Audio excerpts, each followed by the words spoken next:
Hey, hey, what's up? Comment on. On connaît ça fait longtemps que nous pas jamais tandem, nous pas ouais dans la classe anglais yo. Et c'est parce que me dis j'en occupé. Euh, but that's why I'm décidé, me font une petite vidéo tout court pour nous travailler ensemble, pour nous apprendre nous quelques expressions en anglais. I know you are missing me and I miss you too, you know? So I'm struggling to be here every day, but I can't because I'm busy doing other things. But tonight I'm so happy to be here with you. All right, so we're gonna learn together. You know the slogan already, learning together. So okay, learning together. I have few expressions for you, and I hope um you learn them as well with me, and I hope you can use them in the future.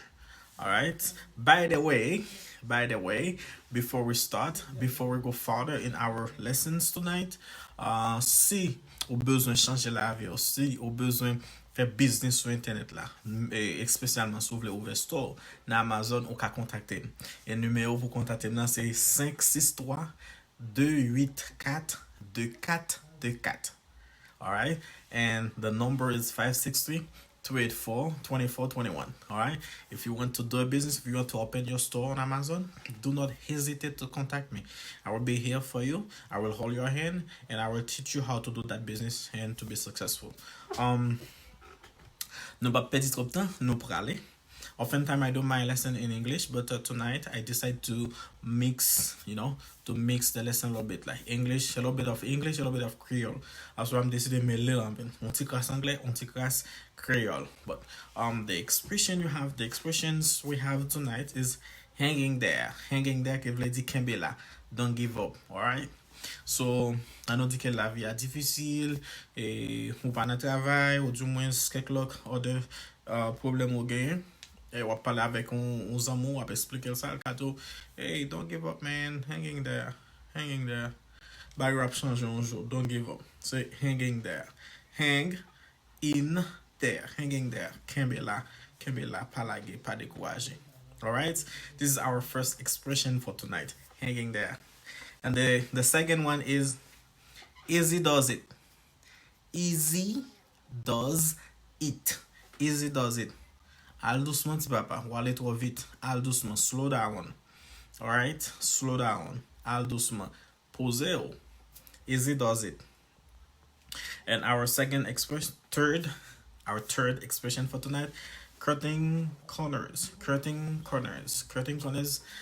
Ça veut dire que anon di ke ou gon kar wap fe, but ou pa gen kob pou ta embauche ou enjenye.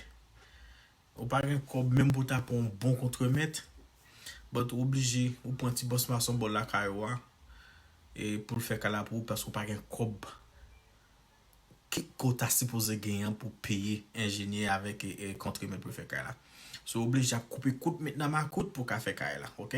Cutting corners like couper coûte maintenant ma coûte, ça veut dire que ratressi bagay yo, wap collecter pour faire ça faire. Couper coûte maintenant.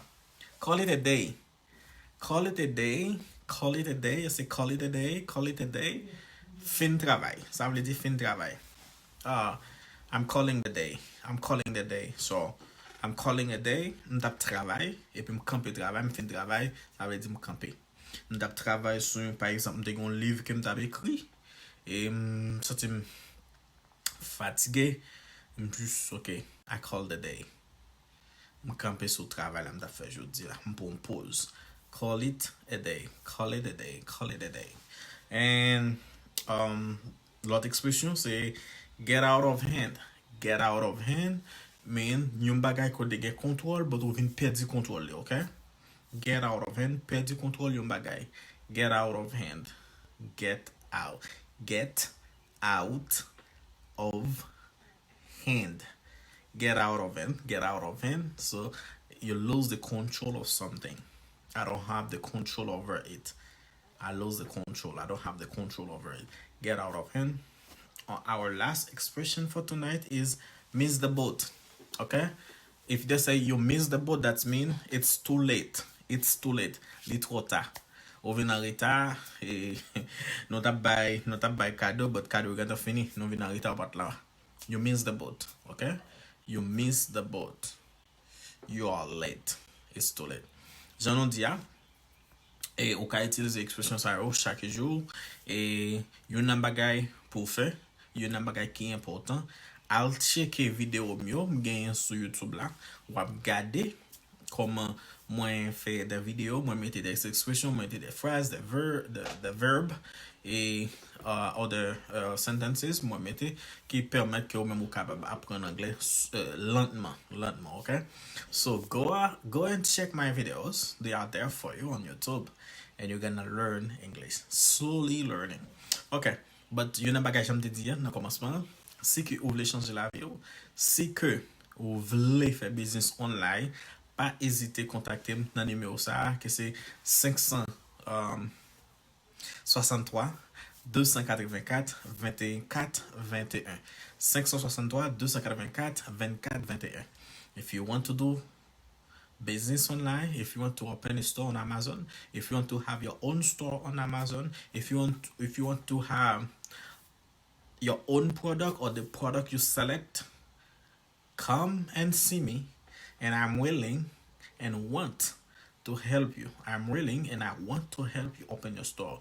I want to help you achieve your independency. You don't have to wait on someone else to hand you some, to give you $1, $2.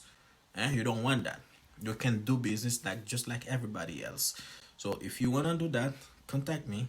Send me a text. If you are living soit vive in the United States, vont texte-moi son numéro ça que c'est 563 284 24 21 et me capable aider. Yon nan bagay qui est important. Ou pas besoin des milliers de dollars, ou pas besoin des centaines de dollars pour approuver store, ou approuver le fruit. Celle qu'on va payer, on va payer pour me faire travail là pour. Ça nous pas négocier sur ça. On va payer pour faire travail là pour, mais comme si c'est moun moins, si c'est et moun qui follow sur YouTube, sur ça et ou capable de dire ça et nous capable un petit discount. But après ça, on pas besoin ou pas dépenser comme pour ouvrir store, ou pas dépenser comme pour joindre produit yo. Alright, on seul bagay ti comme ou va dépenser là, que un petit caca. Un petit caca c'est juste pour payer simplement pour travail pour service.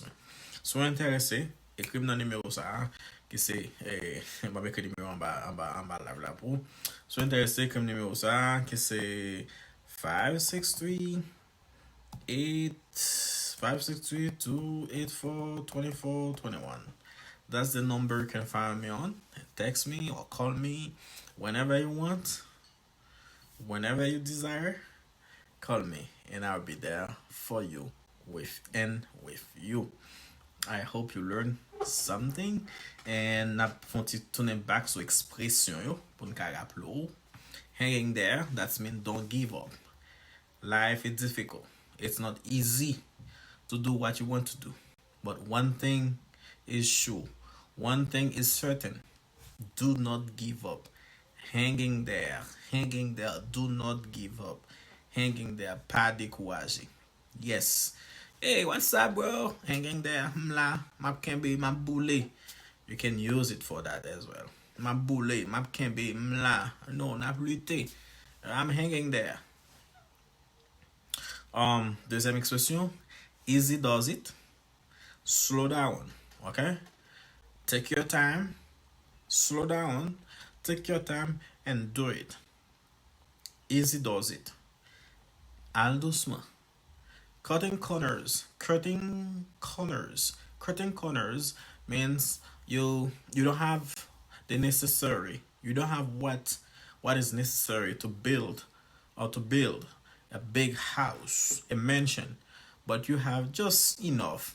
That's why you don't hire a civil engineer. You don't hire one, but you just hire like someone who can build a house for you, someone to whom you're gonna pay less money. That's why you're cutting corners, okay? Cutting corners for the coupe could meet in the market. Call it a day. Call it a day means ou fin travail pour journée. M'kampe travail sur ça. M'kampe travail sur programme ça m'da travail là, sur document ça m'da travail là, sur projet ça m'da travail là m'finil pour moment ça, pour jour ou bien pour semaine ça, pour moi tout dépend de ça lié. Call it a day. Mhm. Et puis, get out of hand. Get out of hand. That's mean you lose control over something. You do not have control over it anymore. You lose the control. Perdre control. Get out of hand. Oh man. Hey yo, kozan moun an men, an ba yon dade msye di tou, mwen yon tou papa, mpedi kontrol msye net men. Mpedi kontrol msye net men. I don't get any control of him, so I lose control. Dernière expression, on dit c'est, dernière expression c'est missing the boat. Miss the boat. You miss the boat. That's been little tard. I'm sorry, buddy. It's too late.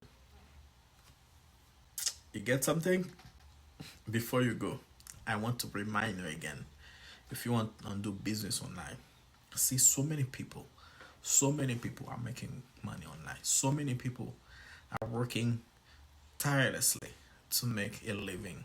But you have a chance. Ou même, ou gon chance pour jeune haïtien qui parle créole ensemble avec vous et qui est capable de donner anglais et de comprendre. Ou gon chance pour jeune monde qui est capable de profiter. Puis bonnet, c'est gomme matin. Profitez, écrivez dans le numéro ça, qui c'est 563 284 24 21. Il m'a aidé ouvert store sur Amazon. Ka fait business ou ka ete la kay ou ap dormi, ou en vacances, pas connaître quelque chose à côté ya. Il suffit que vous un téléphone, ou un tablette, un téléphone ou computer, ou ka fait. Si vous faites, nous ka fait tout. I want you to become a CEO of your life. Ça, moi, point by ça dans Prime America, from this, moi, point dans Prime America, become the CEO of your life. Become the CEO of your life. Alright? I want you to become the CEO of your life. You have the control of your life. So, let's do it. Let's do it. On apprend tout ensemble. On apprend ensemble. Bye bye. Moi-même, c'est mon campé là pour asseoir. Et n'a croisé.